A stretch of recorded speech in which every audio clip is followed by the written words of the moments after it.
L'océan est une bête impitoyable. Il engloutit des navires entiers. Il cache des secrets sous ses vagues sombres et infinies. Il murmure des histoires de disparus, de ceux qui s'évanouissent sans laisser de traces.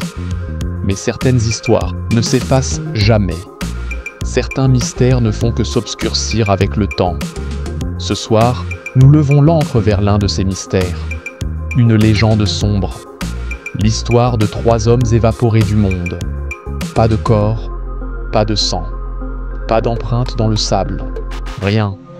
Voici l'énigmatique disparition des gardiens du phare des îles Flannan, les îles Flannans.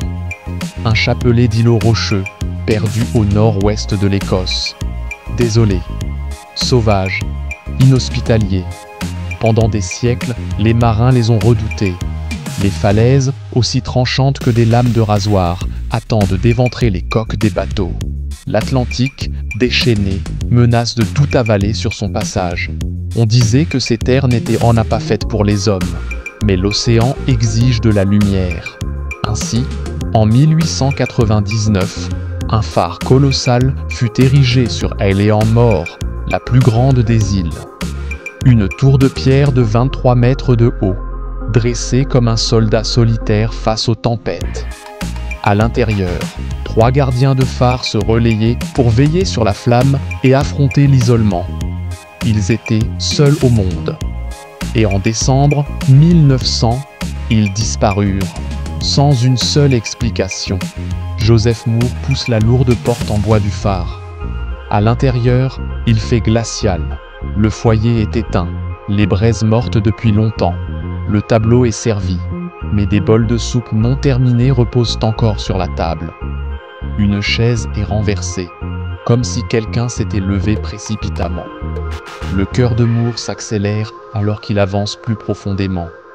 Les lits sont faits, parfaitement rangés, comme si personne n'y avait dormi depuis plusieurs jours. Puis, il remarque l'horloge murale. Elle est arrêtée. Aucun tic-tac.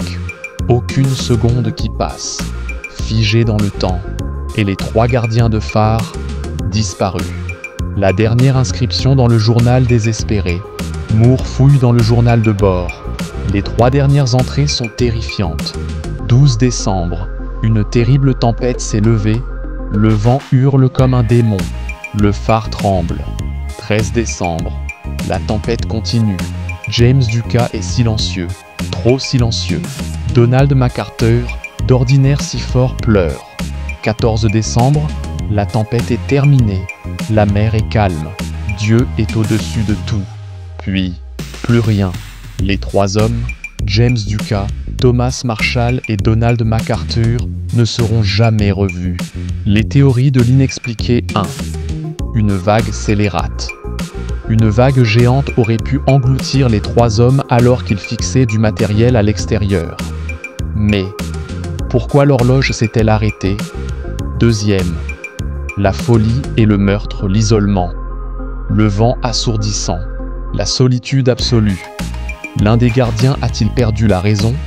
A-t-il tué ses compagnons avant de se jeter dans l'océan?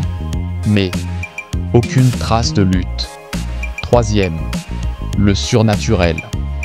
Les marins disaient qu'Avoclil était hanté. Un gardien, bien plus tard, jura avoir vu 3 silhouettes noires sur les falaises. Quand il leur cria, elles disparurent.